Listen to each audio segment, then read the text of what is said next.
Welcome back to Unapologetically Black and Fast, the 4-day speedrunning event celebrating Black excellence in speedrunning. I am Mocha Jones 10, and we're going to just kick right over to Lord danimalforlife and SyiLenSa with this Kingdom Hearts 2 Final Mix randomizer 1 hour challenge. So y'all go ahead, kick it off, introduce yourselves to your couch, and let's go. Alright, so my name is SyiLenSa. I was here earlier this Friday doing the 80%. Now I'm here Sunday doing the randomizer 1 hour challenge with Danimal, and I'll let Danimal explain that. Hey, I am danimalforlife. I did the 1 hour challenge a week or two ago on this channel. I think it's the first time being shown on GDQ. So I'm here racing against SyiLenSa, seeing who can get the most points in under 1 hour. Yep. And then we have our commentators. And go ahead, commentators. You can introduce yourselves. You can go first if you want, Namu. Okay, so hi, I am supernamu. You can just call me Namu. I've run Resident Evil 5 yesterday, and I commentated for the Yakuza game earlier today. And I am back for the third game, Kingdom Hearts 2. I've never played a randomizer, but I've watched enough content, and those who are from my community know that I've streamed enough Kingdom Hearts to understand everything that's happening and talk about it. And my name is Smithsville. I've been part of the Kingdom Hearts 2 randomizer community for a pretty long time now, since I believe like 2020. Kingdom Hearts is one of my favorite game series in the world, and I love the randomizer so much I should play it more. And these are two really good racers, really good runners. You are in for a treat. All right. So we're starting now, or we want to do another countdown? How we want to do this? I'm ready to go whenever you guys are. I'm ready also. All right, good luck, have fun, Sai. I'll try to. I apologize for what everyone's about to see on my screen. Alright, I guess I'll count down then. Alright, go ahead. Start from 90. Alright, 5, 4, 3, 2, 1, go.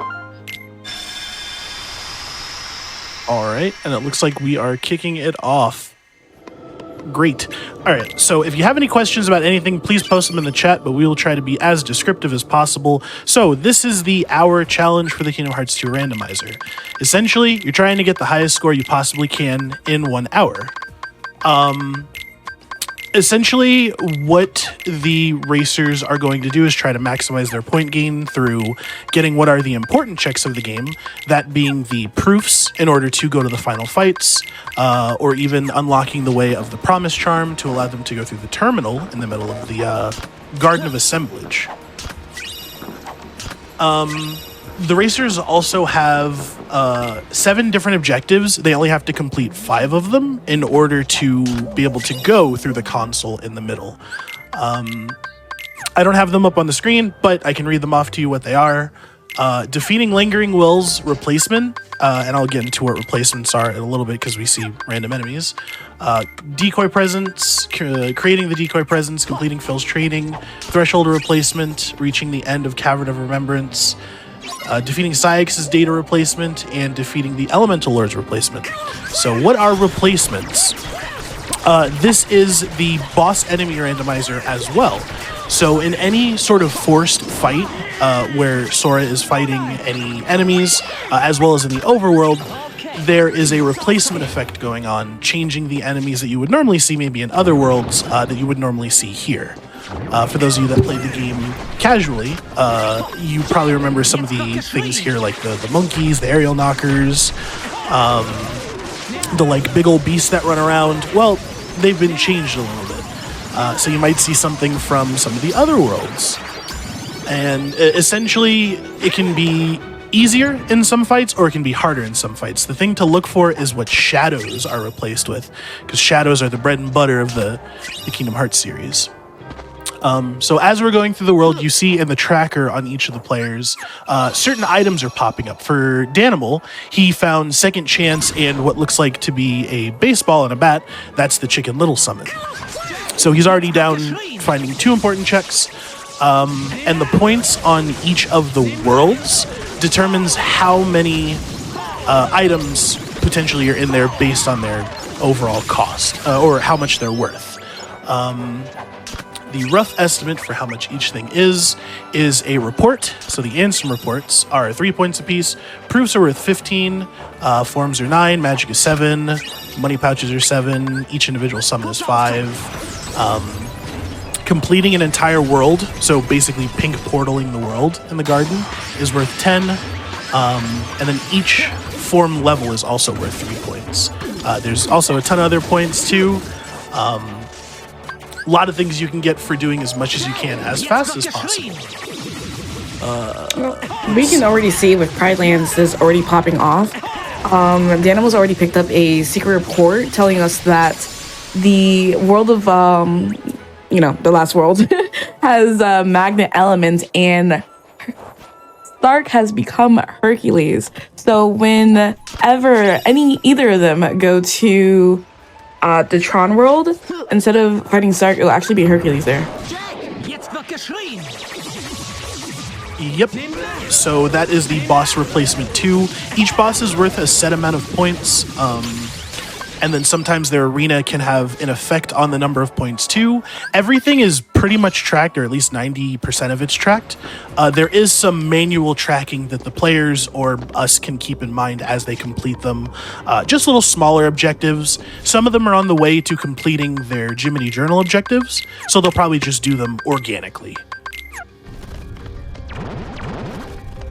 But essentially what everyone does in the hour seed is much like what they do in the regular seeds for the randomizer races are, what are they called? Shotguns, which is just their first checks they want to do as fast as possible just to get a feel for any sort of early items that they can get.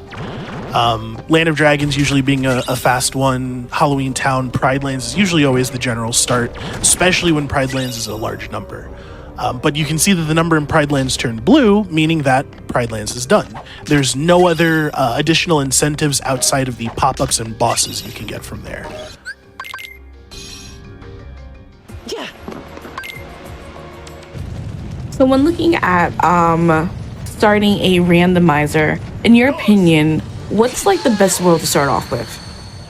So the best world to start off with, and it changes based on the runner themselves, and it also changes on what they're doing, whether it be an hour seed or a regular randomizer. But most times than not, you will start in Pride Lands because it doesn't necessarily require it never gets faster really. Like you can get faster dealing more damage the higher level Sora is, but everyone going there at level 1 is the same amount of time. It doesn't matter how many growth abilities you have, like high jump or glide. It really just comes down to execution, getting through, the only hard part being the opening fight. In the enemy randomizer case, it was fairly easy. It was bolt towers, so it doesn't cause too much trouble. But sometimes you can have those enemies replaced with things that are monumentally harder for Sora to deal with, especially as a lion. But generally, Pride Lands is usually the best place to start. For the people who aren't too keen on sorcerers are terrifying in this fight. Honestly, yeah. Because sorcerers are immune to all forms of magic except for reflect damage, and they're just very annoying to deal with. Even casually, they're just a pain. Oh yeah. But some players who maybe don't trust their abilities in Pride Lands, or maybe it's just a risk they don't want to take, they might jump to a different set of worlds, which are all early checks that don't require forced fights. This will be going through Disney Castle all the way up to the mini escort, going in to check the first 3 checks in Pride Lands. Halloween Town, since it's just 2 consecutive fights into 14 different items. Just fast checks you can do that don't require a whole lot of time commitment. But in the hour run, you don't have that much time. You have to really make gut decisions and go for the bigger numbers. So the mentality does change based on what you're playing. So based off of that, Obviously, Olympus Coliseum and Disney Castle would be one of the worlds that would probably have a proof in it, with the numbers being 42 both, right? Yes, that should be the case. Usually the higher numbers, since the proofs are worth 15 points each, you can kind of do some quick maths to figure out what exactly a world might potentially have in it. Sometimes it can be a complete gamble, but the players can see that, like, Space Paranoids, I think that's a 13? Or is it a 10? That looks like a 13. Is it a 13? So you know that a proof won't be there, but it could potentially be maybe a couple 3s and a 9, could be 2 5s and a 3. You know, there's some stuff that could be there that's pretty worthwhile, but you don't want to go that deep because the amount of points you can get might not be that high. So you do want to incentivize those larger numbers. So it looks like Sai just picked up a answer report, and it says that Space Paranoids has a cure element, while Cerberus is now Zigbar Data Battle. So when fighting the data battles, are there health switch, or like how does that work? So yes, thanks to the amazing people in the community, they've managed to create ways to make the HP scaling work for each individual enemies, as well as the bosses. So for instance, if you remember the data fights playing them casually, if you've played the final mix versions, they usually have upwards of like 13, 14 health bars. They hit really hard. Well, the same thing can now happen to just any boss in the game. Shan Yu, for instance, in the Land of Dragons in the base game, only has about 2 bars of HP.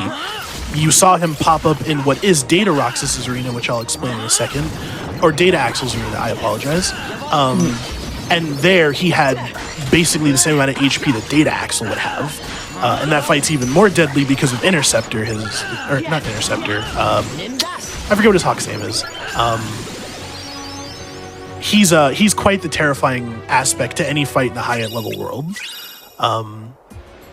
But yeah, also the reports they're picking up, I can talk about those for a quick second. Not only are they worth 3 points, but they give you something more valuable than points, which is information. This game is just an information-based game. The more you have over your opponent, the more informed choices you get to make. And it reveals the location of an item, which makes the world turn green to show that there's a hinted item. And it also reveals one of the boss replacements. So you can generally tend to find if maybe something is a little bit worth it. Like if they find something that says Data Syax was replaced with a Lingering Will, well, you know, now they know that if they go fight Lingering Will, not only do they get the 20 points for it, they also get the points for defeating the replacement, as well as, you know, what the arena would be worth, which would be the 20. So you'd get 60 points from that just for beating Data Syax's replacement. So you're essentially hedging your bets to see how much you can do in the allotted time you have. But you have to remember to get to final fights, or at least, you know, into the portal by 59:59, because you need to get started, like, quickly. Okay, interesting. And when we get to the more wrap-up version of that towards the end, we can explain why that time is so important. But for now, this is just the information gathering. This is the getting swole, and then just finding as many things as you can. But yeah, there's one more interesting thing I want to talk about, but I can give it back to you for a bit. So earlier, I didn't catch the world, but the animals picked up auto final. So, like, how effective or important would it be to focus on getting your drive forms with this hour limit? Like, you might not have enough time to focus on each drive form. Which drive form would be the best ones to work on? So, forms, while being super, super handy and making fights a lot easier, they give points in and of themselves, but you can also check the drive checks, which is in the top right corner of the tracker. So it is worthwhile to level them up when you have them, but this is a decision you basically make when you're routing, where based on the limit I have, is this going to be usable? Auto limit is more of a gamble thing to use in the hour, because you basically have to go to critical HP, but because they're playing on crit mode, majority of things can just one-shot you, and you'll never really be able to activate those auto limits unless you have second chance and once more. or like auto final, auto valor, any of the auto forms. So autos are less useful in the hour run, but for like normal randomizer, they can be your greatest asset, or they can lead you down a red herring hole that just is not good. So forms are important, 100%, but in this case, since it's a 12, they know a proof can't be there.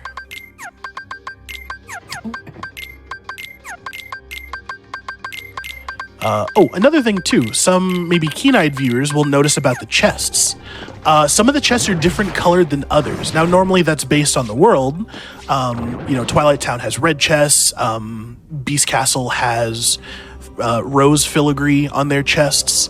Well, now they're different colors based on the items inside. You can see Experiment replaced Hades over there, and that's scary. Because, actually it won't be that bad in the Hades escape because you just kind of got to run away from him. But essentially the chests are multicolored.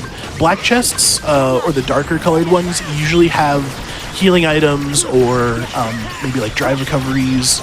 And then you go up in colors. Blue having abilities. Purple chests, I believe, having like keyblades or abilities. And then you might see a big chest. The big chests always contain a proof.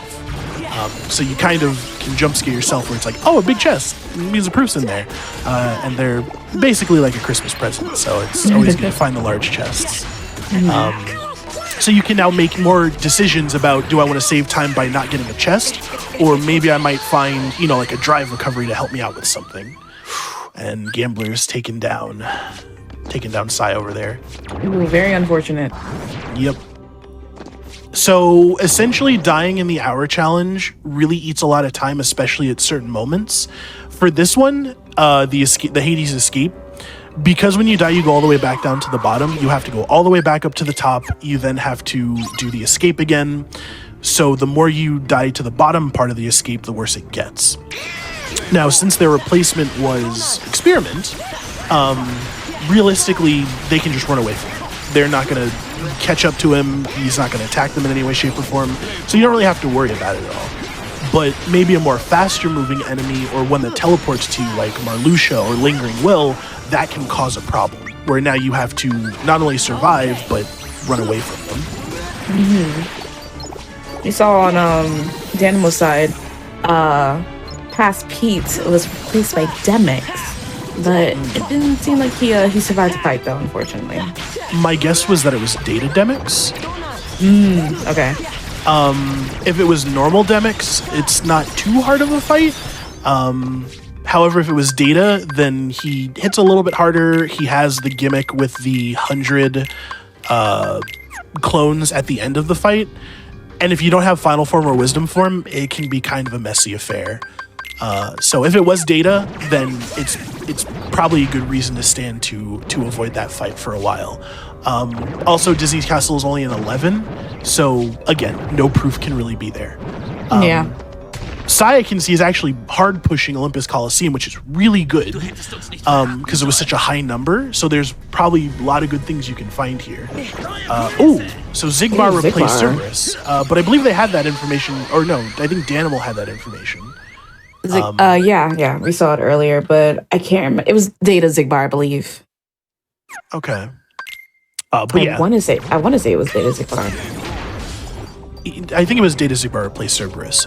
But that is a difficult fight. They start with Guard, which makes the fight monumentally easier, but they don't have things like Horizontal Slash, which is one of the key items to use to fight them. They're just missing a couple of good abilities, I believe.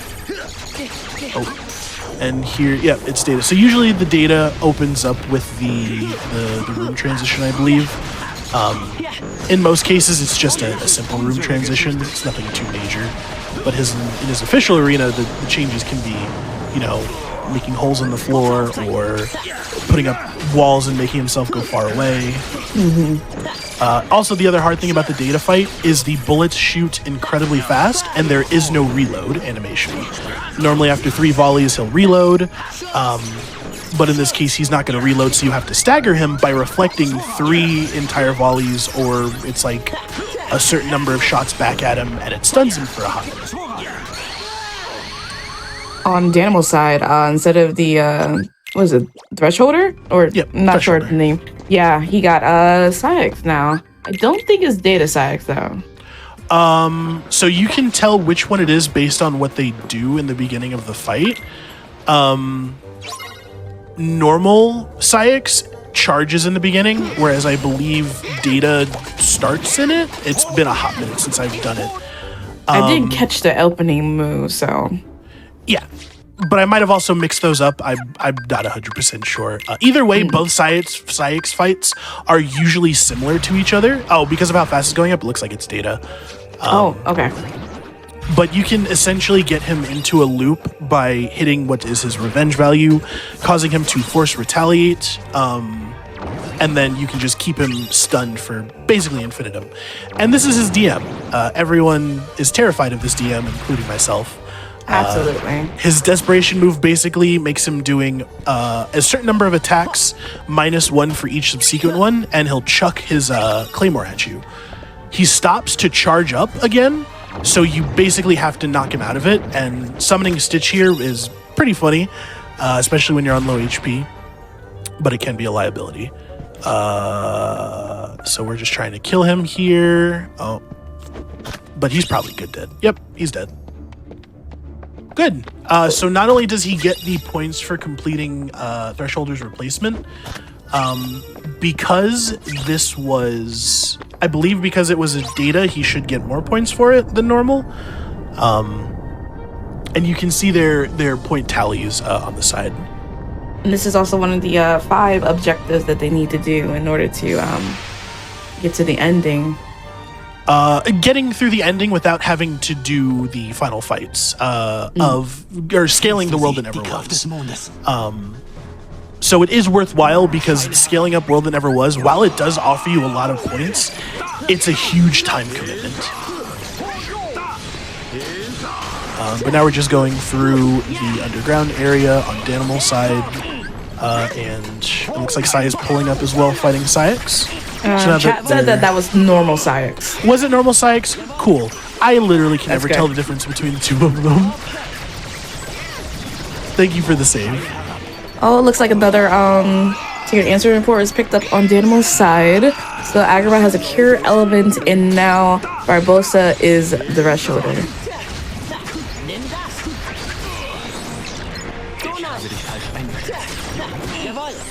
Okay, cool. So that means that the Thresholder fight is at the end of Port Royal. Port Royal isn't a half bad idea to go there because you do get additional points for completing the mini mission, the minute-long survival fight. And data does have to charge first, yes. Thank you for the save. But you can see here in Beast Castle, Stitch was picked up, Ansem report fire. So most likely you might see him leave after Beast here. In order to go to another world, maybe to go to Port Royal, or could even go to full clear Agrabah.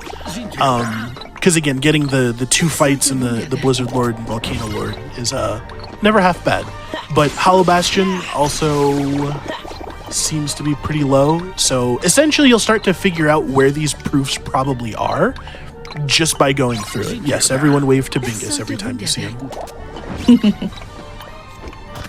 Oh, my favorite Heartless. That was the one thing about the randomizer that I love so much is getting to see one of my favorite Heartless that is very underrepresented in this game.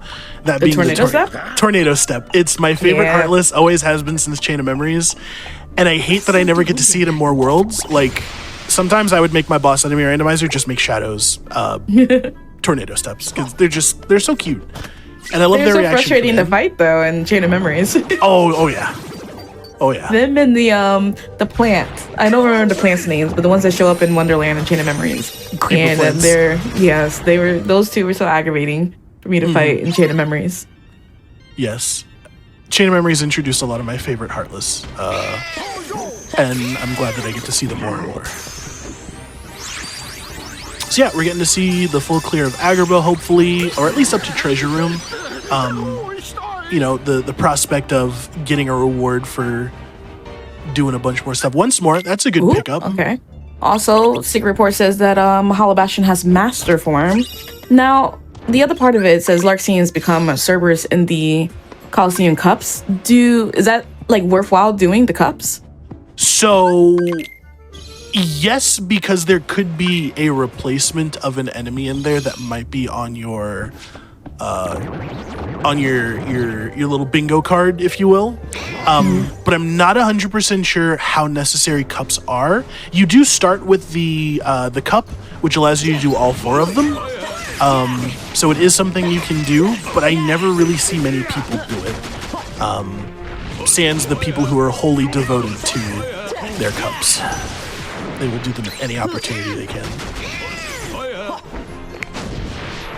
But we see Danimals doing Push the Monkey, a little boo mini game. And we see that Shadow Stalker and Darkthorn was replaced with Hades for the first part. And now we'll see what the second part is replaced with. It is Zexion. That's dreadful. Okay. Looks like I would say, well, actually, I can't say. Is that Silhouette or Data Fight? You started off with the books immediately. I would say Silhouette. It's looking like Silhouette so far. I believe he would open up with turning one person into a book and then waiting a second and then turning another person into the book. But if he takes him to DM, then that's the easiest way for me to know. Daniel's picked up another secret report here in Hollow Bastion. Olympus Coliseum has limit form.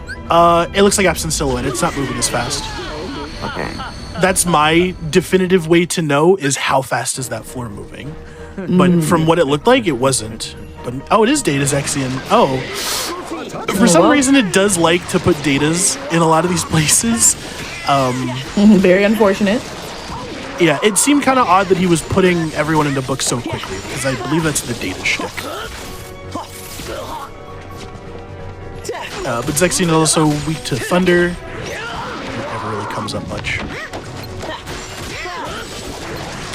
Alright, so we saw a bunch of stuff done in Agrabah. It looks like Danimal opting to leave to go to Port Royal.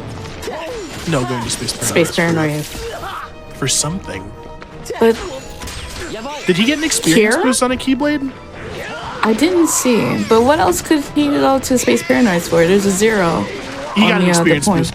He got experience okay. boost, so he's gonna go grind on screens. Not a half bad thing to do. He's gonna summon Stitch, and the nice thing about this fight is that the enemies drop little clusters as opposed to dropping HP orbs. But Stitch also has kind of a soft regen effect sometimes that'll heal you. But he deflects every attack and heals your MP. So it's one of the best places to grind. You'll learn that in the randomizer if you play it. This is one of the best places to level up. But, it's a good place to also level up forms. But yeah, the more experience boost, the better.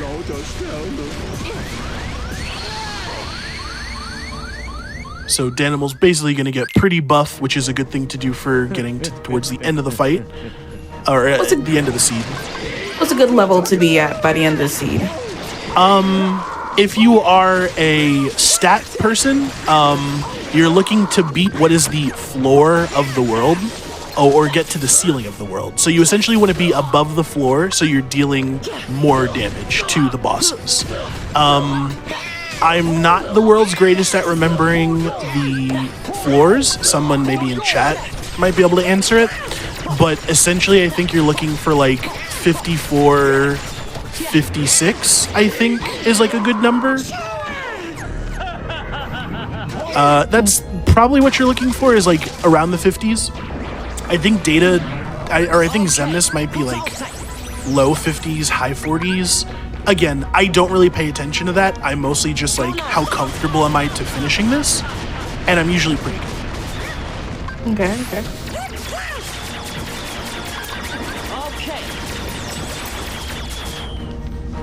But yeah, leveling up on screens, never a half bad thing to do to get some good levels. One of the things too that I will say about the hour challenge, and as well as like the normal randomizer if you're doing a casual seed, if you keep dying to a boss, might be best to come back later, especially when you're at a timer. Yes, I think this is what, the third, fourth time that guys died to a Zexian. Yeah, You're determined though. He's very determined. I give him that. But yeah, no, I usually after I die once, I'm hard pressed to just not be there. But yeah, again, I wasn't too keen on the floors. 30 sounds like the floor, but I don't think most people like to go into the fights with 30 stat. Unless you're playing level 1, in which case, why? Level 1 is fun, but it's also scary. So it looks like we're doing going up to the treasure room in Agrabah on Danimal's side. This is a fun one. I like going through here because once you get to the bottom, there's 2 checks, and then there's 2 more checks in the treasure room itself after the forced fight. Oh, that's right. He's kind of he's stuck in this fight because retry is on. That's right, retry. Yikes. I completely forgot that they decided to start using that now. That is one of the downsides of retry when it comes to multi-stage fights, is you are kind of locked into it, so you have to improvise, adapt, and overcome. Okay, he did it though. Good. They had Duck Nice. Flare, so like I wasn't too scared that they would be stuck there for a while. Duck Flare is probably one of the best limits in the game. Hard stop. Like it's You can see the one of relief on best. his face. Oh yeah.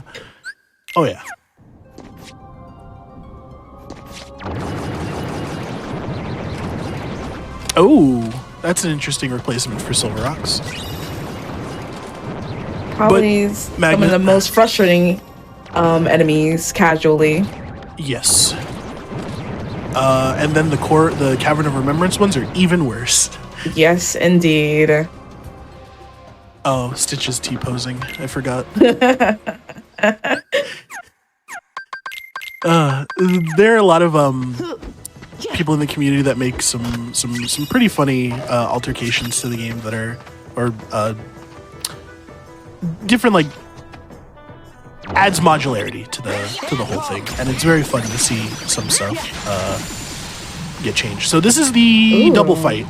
Normally here, Leon. yeah, normally here is Volcano Lord and Blizzard Lord. But now you have 2 replacements, this time being Leon and Grim Reaper 1. This is probably close to the easiest encounter for both of these enemies. Leon does not pose a challenge. Alterations, not altercations, that's a fight. Thank you. A simple reflect to Leon is enough. Oh yeah, a reflect will kill him, like, hands down. But this was another one of the things, defeating the Elemental Lord's replacement. So not only do they get 20 points for that, but Danimal gets an additional Jiminy's Journal mark. And essentially the point values is not the individual bosses you fight, it is the average of the 2 of them. So if basically you ended up fighting 2 Datas, you would get 20 points. But if you ended up fighting 2 regular bosses, I believe it would only be 10 points, or it might be, I think it would be 10 points. In some cases, it might be lower, might be higher. I'm just reading off of the notes here. So Scar replaced what would be Prison Keeper. This is an interesting fight because regular Sora doesn't have to worry about getting sucked up by the reaction command.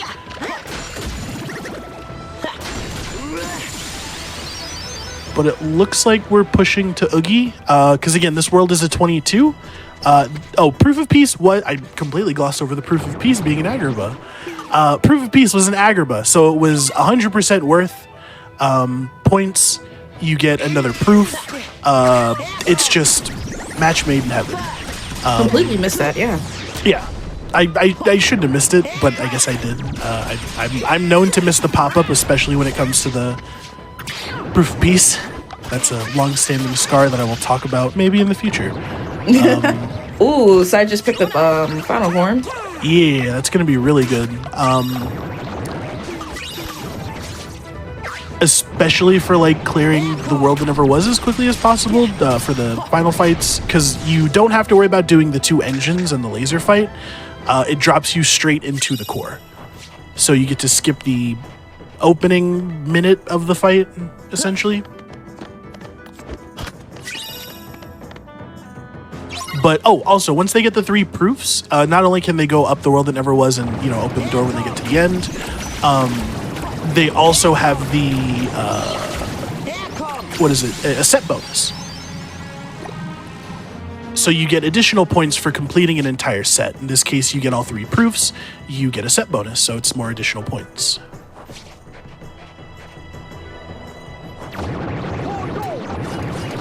And we're going to clean up the Oogie fight, and we're going to go up to another minute survival fight. This one, again, you would just add points to the end of it, but it doesn't look like he's going to do it, because I guess Land of Dragons might be not worth it. Understandable.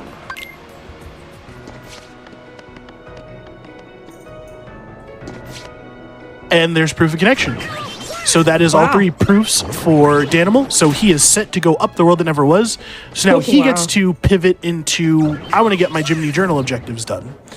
And it looks like he's going for creating the decoy presence for the 3rd one. Pretty fast. I can't tell. I don't think Sai has any proofs, does he? Aside from the one they started with, no. Has not been to Agrabah and has not been to Halloween Town, or at least finished those fights. Right. However, I believe they've also done Phil's training. Has Danimal done Phil's training? No, Danimal has not done Phil's training. No. That is an easy one to get as well, but you do have to contend with Data Syx. However, Danimal's pretty swole. Shouldn't be too big of a problem for him. And if he completes that, he essentially has 4 of them completed. His most likely one is to do reaching the end of core, defeating Syx, or defeating Lingering Will. I'd say if he gets final form, complete core. That's probably the best thing. Oh, the ducks? Those are Huey, Dewey, and Louie, but they're cowboy ducks. They replaced the children for the minigame fight. This is I believe this is called the Peak Performance mod. It's a funny one. All of the titles and all of the worlds are changed to Bingus. There's a lot of funny things that happen with it. Did I not say Huey? Oh no, I see. Donald is also VV. I think that might be a separate one, but I'm not sure if it got baked into the main one. I've been pretty out of that sort of change. But completing this one nets him the decoy presence. So yeah, if Danimal wants to get the proof of connection path, he got to do one of the other ones.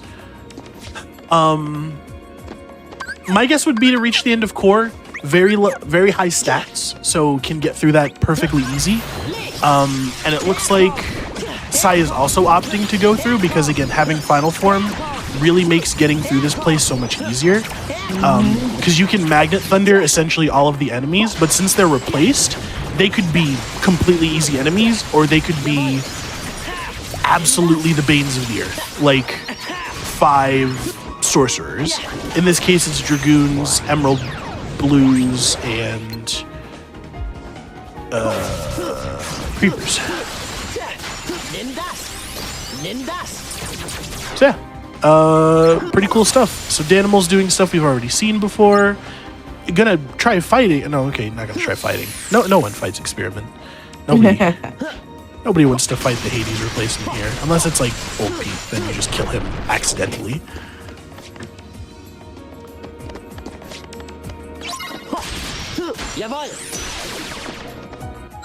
But yep, we're doing valves. This turns on all of the pumps in the area, which circulates steam through the whole area, allowing you to climb to the highest point of Cavern of Remembrance. It basically activates all the moving platforms in the next room. Yep. So what this is essentially called Core Skip. It allows you to bypass one of the or 2 of the forced encounters for the rest of the Cavern of Remembrance, but it locks you from going through to getting the last chest, as well as fighting the hallway of incredibly difficult Heartless. Oh wait, no, hold on. Never mind. I'm thinking of the old that core was a different skip. section. Yeah. I'm thinking of the old core skip. Never mind. This one, you still fight each individual one. This is just a faster way to get to the top. I've been so far out of running, man. I really got to get back into it.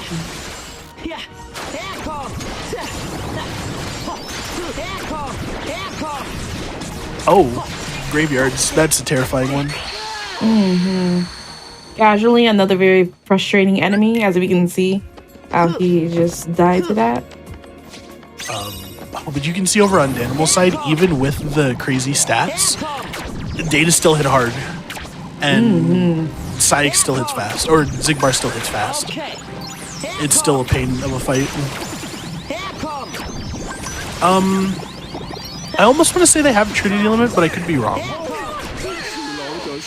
Definitely haven't seen it been used yet, so I can't say if they have it. But he does have Horizontal Slash, which is really good. That is kind of the thing you want to use in this fight, combined with what would be Berserk Charge.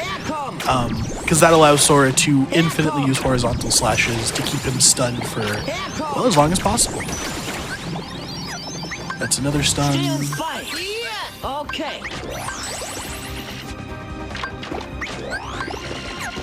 And it looks like this is Syx's DM. DMs? But because you're not locked into his arena, you can essentially convenient. dodge a lot of things. And because you're so far away, these actually will not reach you. That's actually really funny. Yep. Convenient room to fight Xigbar in. Most of the Datas that have some sort of stage gimmick can kind of be cheesed. Like if you would have seen Data Axel in this place, you can get out of his firewall and you don't have to worry about like the middle of the ring slowly killing him. I think you still take the 4 damage, but you don't have to worry about like getting trapped in it and hitting the walls.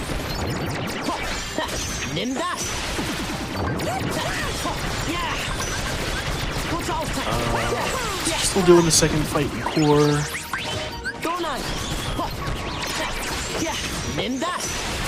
Relying on Duck Clear to get rid of these enemies. The graveyard Heartless is still causing a lot of problems, but looks like he's about to get it. I mean, essentially doing this with really low stats still makes this really hard. Might be able to get a Stitch off if... Yep, they might be able to get either Stitch or Chicken Little out. Chicken Little's a very strong summon because he has a magnet effect where he sucks enemies in. Can't speak his praises enough. Like, all of the summons in this game are incredibly handy for different things. And then there's Genie.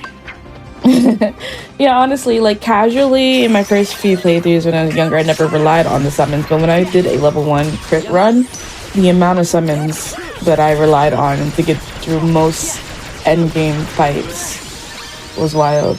They're actually really, really good. Yeah, I think casually most people probably ended up using either Stitch or Peter Pan just because Peter Pan can bring you back to life and Stitch parried attacks as well as giving you back MP and dropping HP orbs. But yeah, looks like we beat the data here, which is great. That data is one of the hard ones to fight. Oh, there's that graveyard. Yep. They'll get you. If you want to make going through here a little bit easier, summoning Stitch is always one of the handy things. Or using a limit, like Duck Flare in this case. And again, because they can check to see each and every one of the... That's right, if you skip the first fight, that's what deloads all of them. Because you technically don't have to... Okay, that's what it is. That's the honestly, that room... honestly, that room is scary in general. Yeah. Casually. The amount of enemies and then different enemy patterns when you go in there as well. And then the randomizer can just make it even scarier. Yeah. So this is going to be Danimal's 4th Jiminy Journal challenge, which is good. The last one, again, I'm going to anticipate being core. There's the completion mark for core. Nice. There we go. So if Danimal does that after doing Phil's minigame, basically has the freedom to go check a couple other things and then can just go into the final fights. So it's looking pretty good for Danimal. If you're doing this yourself, probably you'll notice your score being, I would say a reasonable first-time score, 500 or so. Some players can get upwards of like 1,100, sometimes well past that. It really depends on the runner. But it's one of the fun ways of improving your abilities to do things without certain what are called tools, like ways to do things. So it can make you pretty good pretty quickly. That's why I like the hour challenge. Looks like Sai is going down the leveling route as well here in Space Paradise now. Yes.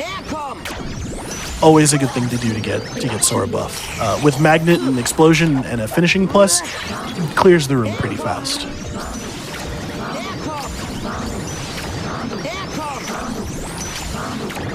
You can also do Magnet Thunder Spam if the enemies are getting pulled up just a little bit too high.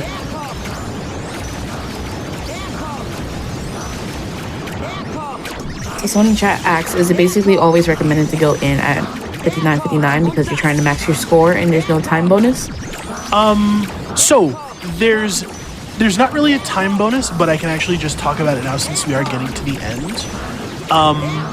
Essentially what the rules are, you're allowed to end 5 minutes early. Any finish earlier than 55 is counted as a disqualification. So if you finish too early,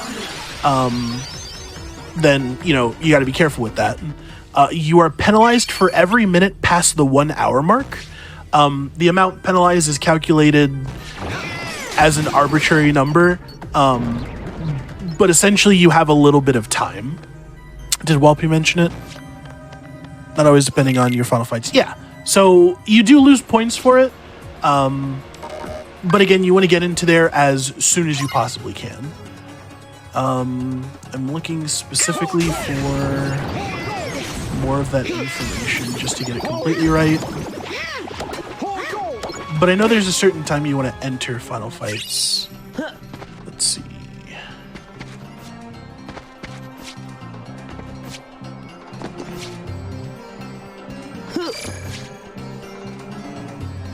Yeah, if it's incredibly hard to get the Promise Charm path, you might have to go up the world that never was, so you probably want to give yourself 15 minutes just to be able to get through the door.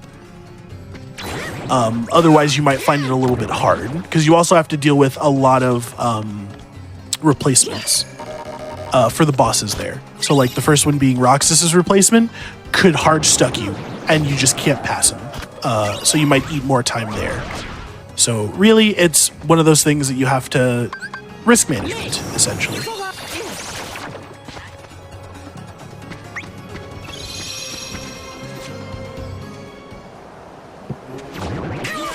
Since Sai's in Agrabah, he's going to be getting, I believe, his first proof very soon. Yeah, should be the proof of peace once they get to the end.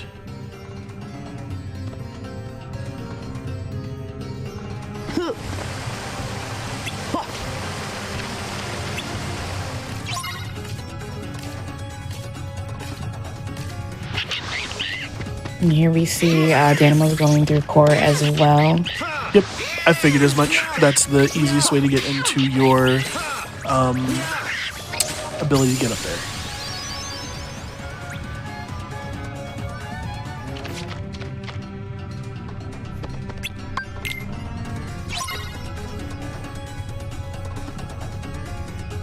But there is an entire, basically, changelog for what the rule sets are based on the season.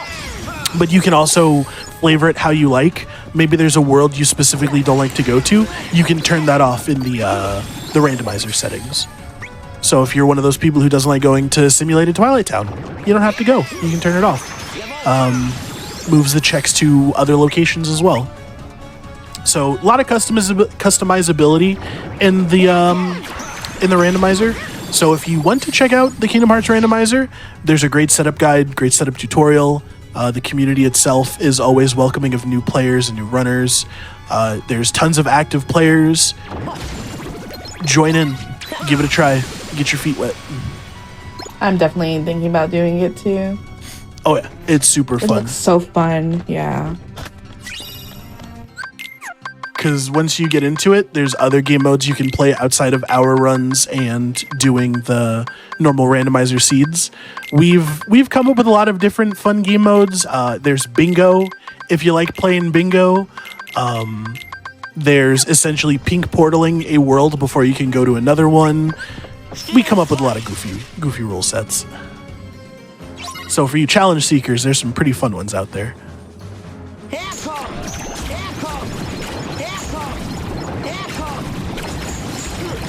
I think we've covered a good bit of a lot of stuff. I'm trying not to talk incredibly fast, but there's just a lot of stuff to talk about in the hour run, and you only have an hour to talk about it. Plus, they're both covering areas that the opposite has already done. So we've seen what these items that they're going to get in treasure chests and for defeating these areas in general. Battleships is fun. We've essentially created our own sort of battleship game where you can, sink your opponent's destroyer or sink their battleship. It's pretty fun.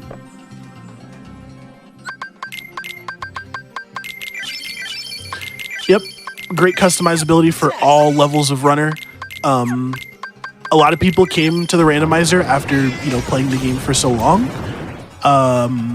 And my first original seed, and I've been playing the game, since it came out. My first randomizer seed took me about 3.5 hours to beat, 4 hours to beat. So like it can be difficult, but it's so much fun. Now, was this on like critical? Yeah, this was on crit. I started immediately playing on the critical randomizer. Pretty much everyone played on crit randomizer. Were you already familiar with how to like handle boss fights and such on critical level? Outside of datas and eps and silhouettes from basically the Kingdom Hearts 2 speedrunners guides, I pretty much did a lot of stuff on the fly. Like a lot of stuff we didn't even have real good strategies for. It took a while to generate a lot of those strategies.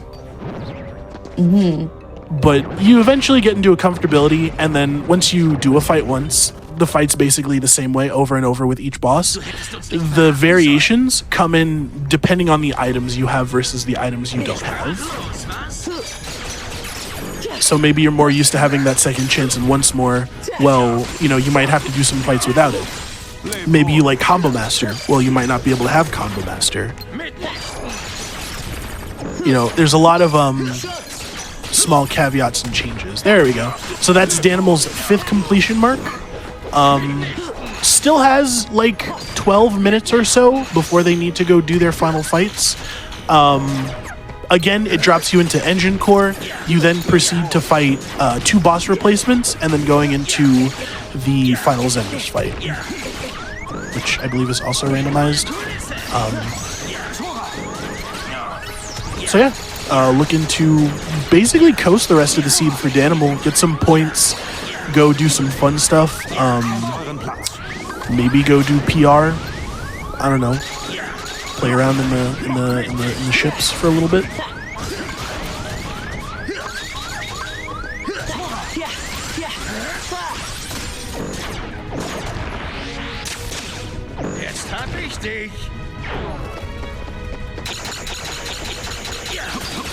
It's like Guy's having a bit of a difficult time with Zip right now. Oh, Yep. okay. Looks like Danimal's going to the port. Nope, never mind. Okay. So this is actually okay, a cool yes. thing with Danimal. Probably to get some easy points, see how high up the world and ever was you can go, and then once you hit like the 58-minute mark, just cut your losses and go through the portal, or get to the door as quickly as you can. So Barbossa was the replacement for Roxas. You're essentially looking for the Illuminator, and then it's just go to town on Barbossa. So this is a very easy replacement for Roxas. Very easy. Kind of hoping that Barbossa get juggled in the room. Yes. Auto master on him. Essentially, you want to see like runner going up like easy boss fight after easy boss fight. Maybe a Final Fantasy, maybe an old Pete, maybe an OC Pete. It's just super easy points. Good. Sai has defeated Derek Zigbar, so that's very Nice. good. So they're essentially on their way to be able to do Phil's training for that route to the console. Now they just need to get that last proof, which is the proof of connection, which they're in the place where it is.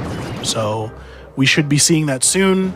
Probably just going to be doing everything that... Oh, interesting. We're fighting Data Shark.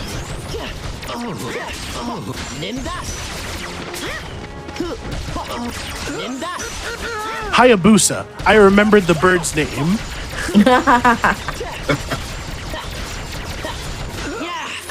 I don't know why that was so hard to remember. Interceptor is the name of the dog from Edge. To be honest, I don't even remember the bird having a name. Yep. Ooh. And you're getting Danimal again. But Mario is here to save the day, though. Mario is here to save the day. So in some fights, you can actually be rescued by Mickey. And yeah, you can be saved by Mickey in certain fights. In this case, Mickey was replaced by Mario. So, you know, completely normal things. Nothing at all wrong here. Definitely. This is the actual multiverse. Yes. I mean, technically Sora is in Smash and Mario's in Smash, so this all works together. Indeed.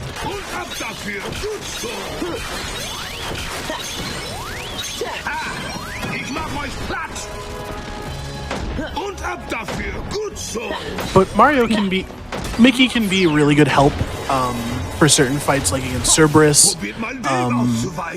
just playing casually. In some cases, it used to break from time to times where Mickey would come in and then soft lock himself when he died, and you can't complete the fight, so you have to restart. But a lot of those soft locks have been fixed over the years. So I've never experienced that. That's wild. No, not in base game. Okay. Just in the randomizer. But you don't see those anymore, usually. There's also a potential chance you get Mickey. The first time it's a 100%, and then each time it goes down by a percentage. Maybe in groups of 20, I believe. So it becomes harder and harder for him to come back. So it's not a reliable thing, but you essentially want to get Mickey's drive gauge up to 3, so you can full heal Sora. Otherwise, if you don't, then you can't full heal Sora. But that's the data. That's good points. For me personally, probably the most convenient time Mickey's ever saved me was during casual Zaldin fight in Beast Castle. That's a good place. In the randomizer community, I'm kind of the Zaldin guy. My Discord quote is jump arrow dodge magnet, because essentially whenever I teach anyone how to do that fight, they're like, oh, the DM phase is so hard, how do I get through it? I just tell them jump arrow dodge magnet. Every time. Every I time. have to keep that in mind. Okay. I've helped a couple people with that fight, the data fight, because it is such a hard fight. But it's one of my favorite fights in the game. Like it's just a super fun data. It's a toss up between him and Marluxia that are my favorite fights. Also, funny thing with data demics, if you haven't really fought him before, normally you can use fire to kill the clones, or like certain magic can just kill them, which is completely normal in a data fight. In the regular fight, you hit the clones to turn them into music notes. Well, you have to hit them with a blizzard spell in the data fight to turn them into music notes. I don't know why. But it's very interesting. This is kind of cool, but I think the animal's doing it for the memes. which is completely understandable. You know, do it for the content. Showcasing off the randomizer. Yes. Another thing you can use too is limits. So Trinity Limit or Donald's Limit in this case can be used, and it can kill a lot of the water clones incredibly fast. Same with like Fantasia, you know, any of those. But for data, it's essentially 4 waves of clones, and then it basically just culminates to the end of the fight being 5 sets of clones, ending with 99. It can be one of the hardest datas to fight casually, and like even speedrunners can sometimes have trouble with him because you really rely on your party members to throw you like mega elixirs and ethers and stuff to get your MP back. And there we go. So now it's just beating up Demix completely. Oh, well, in this case, that's not Demix. I believe that is Piglet. Yes. The 15th member of Organization 13. Yes. This is another one of the mods. It's what is it? Organization 100 Acre, I think is what it's called. It turns all of the organization members, or it turns the non-absent silhouette organization members into 100 Acre Wood characters. And then there's another one that turns the absent silhouette characters into Disney, I believe Disney characters. So like Larksine, I think, is Ariel. Quote me if I'm wrong, but like Sayus is Flounder. Very interesting. Oh, it has to do specifically with Atlantic. That's right. They're funny ones. I love them. They're goofy. Oh, also that Sora. Look at the 2 Soras in the bottom. Compare the way they look for Sora's HUD icon. One looks like the base game. The other one looks like a crude approximation of Sora. That was drawn by me. Oh, nice. Yeah, same with the elements that pop up in the pop-ups on Danimal's screen for the fire, like fire, blizzard, magnet, reflect. Those are all drawn by me. Oh wow! It was a fun one. They're also emotes in one of my friends' chats for his stream. It's just fantastic. I love seeing them. Roxas also has one. If they were to ever go to Simulated Twilight Town, Roxas would also have one in the corner. But his is a very like grungy looking Roxas. When he's in critical health, the screen moves really far into his face, so it like closes up. It's funny. It's funny. I like it. So we're getting close to the 59 mark. If I was Danimal, I would. I feel like I would I would not have done this. Because this is taking forever. Yeah. He has elixirs. He can basically power through the rest of it. Duck Flare again kills these incredibly fast. 1 more elixir and 1 more Duck Flare, and then he'll have just enough time to go to the console after all of them are dead. All right, cool. Now he has enough time to get to the console and go. I think he realized that too. Yeah, that was kind of close to the wire, but more points, so always good. Now for Sai, I can't exactly make out the markers or the checkpoints and everything on his screen. Has he done enough? Like enough for what? Like, has he done like the 5 of the 7 objectives? Because I don't think he's gotten all the proof. He has done Phil's training, Thresholders replacement, End of Core, Elemental Lords, and he just has 1 more to do, which the easiest thing would be to make the presents. I don't know if he made the presents though. I don't think he would even have time though. He's beat Noogie Boogie. It's very fast to get there, but I don't think he's gonna get to do final fights. I think that's the problem. So we're gonna see Danimal doing the final fights. I guess Danimal wanted to try to take the risk to go see what Zigbar turned into, but everything goes off the load list. So okay. Oh, so I did presents. Okay. Oh, okay. So then he's good too then. Looks like he's doing the I wonder Can if you they skip? Yeah, he's doing the Sean you skip. I wonder if they decided not to do the hard cut for being able to go into final fights. I wonder if they Like- agreed to that. where Where I couldn't get past the trigger point.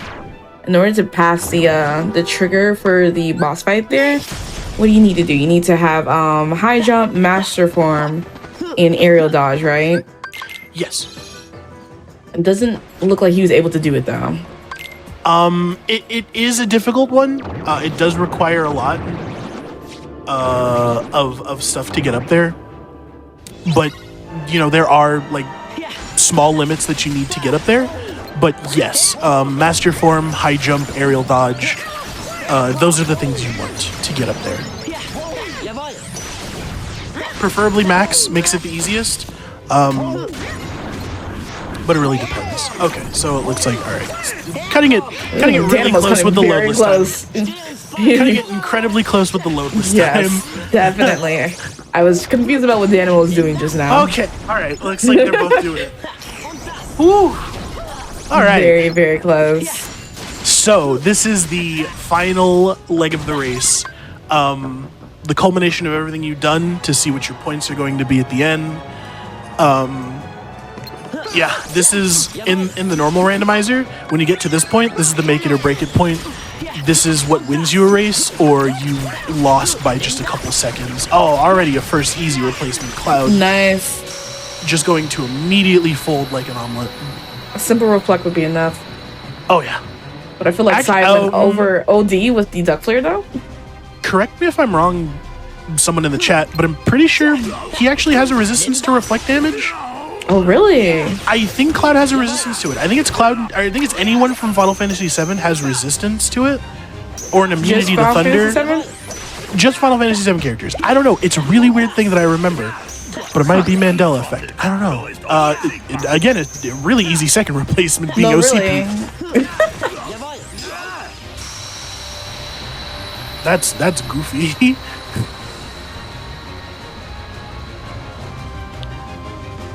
So right now they've both lost 10 points overall, and Final Zenmus was replaced with Darkthorn. Nice. Easy fight. Still does a lot of damage though. Right.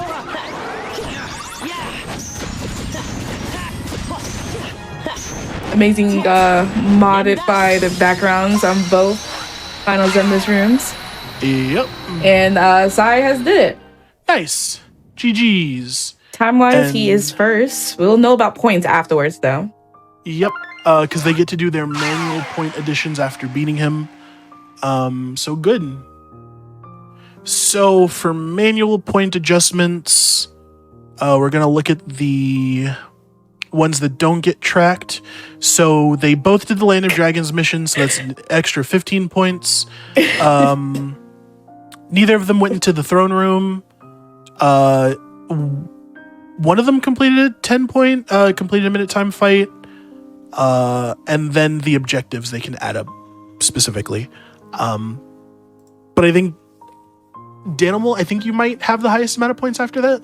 I have to add up my objective Oh, we points added- real quick. We're Let's adding see. them? Okay. Let's see what I got here. I got 574 plus 20 plus 10 plus 10 plus 30 plus 20. So that's 664 after the meta objectives. And what else do I need? Let me see if I did any of the other ones. How much is the minute? Should probably How much is the memorize minute? these. How much is the minute? 10 points. So after all that, and I found all the magnets too. How much would that be? The magnet point bonus is 10 points for completing a magic set. I think it automatically calculates your metric set. Yeah, I think those sets it automatically calculates. Yeah. So the money pouches, the proofs, the magics, the answer reports, the torn pages. Yeah, so it's So- Land of Dragon mission, throne room, minute fights, and objectives are the only ones you automatically have to calculate now. Okay, so I did the missions. That's 15, right? How much are the missions? 15? Clearing the Land of Dragons missions is 15 points, yes. Okay. So if this is everything, think I got 689. 689? Yeah, I don't think I did any. Did I do any minute fights? No, I didn't do any of the minute fights, so I got 664. Hey, look at that. Nice. You guys were fairly close. Right. Even your times were only a couple seconds off from each other. Milliseconds, I should say. Yeah. Oh, yeah. Like, you guys both did really well. I didn't think I could make the Thank you, final thank you. fight for a second. Yeah, We we, were were all on really the edge of our nervous for you. Yep, we were all on the edge of our seats in that Demix fight. I believe someone said it in chat, but you was like 2 seconds from like missing that. I got Demon trapped. System, I have the menuing problems with it, but other than that, I don't know, the fight went pretty okay. I forgot to switch my ethers back from elixirs.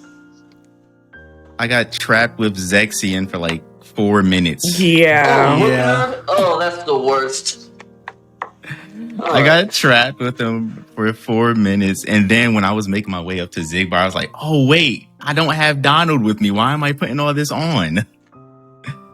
Oh no. Oh my gosh! Where were the forms at? I found final form. I found master form, Where was final? and I found limit. I found limit form. Final form was in LOD. Cave. Oh, see, I almost went to LOD. Okay. I was wondering what it was. I think final form was on the approach up to the village. Oh yeah, it was on the pro. Yup, it was Oh, doing man, the that mountain close. climb. Oh, gee. Okay. I know I should have just done LOD. Okay. But amazing, both of you. Seriously, good job. Yes. Thank you. Thank you, thank you. Congratulations. And especially Sai, you get first place for time and points, right? Yeah. What do I get? Oh. What do I get? You get these claps. GG, Sai. Thank you. Yes, GG's to both of you guys. You got any thanks to say? This 1 hour challenge for randomizer is so tough, bro. Like, you don't know who you coming behind. Like, soon as you enter the door, you like, it could be god dang Data Zigbar, or it could just be Future Pete. Yeah. Yep. This is tough. I don't know. I want to thank But- Namu and Smiths for commentating.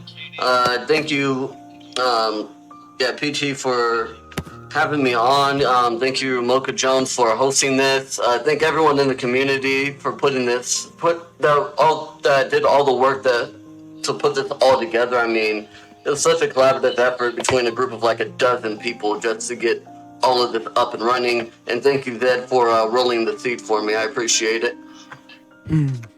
Yes, thank everyone. Thank y'all for having me on this weekend, and hopefully y'all might see me again sometime soon in the near future. And thank y'all to my commentators. Appreciate y'all.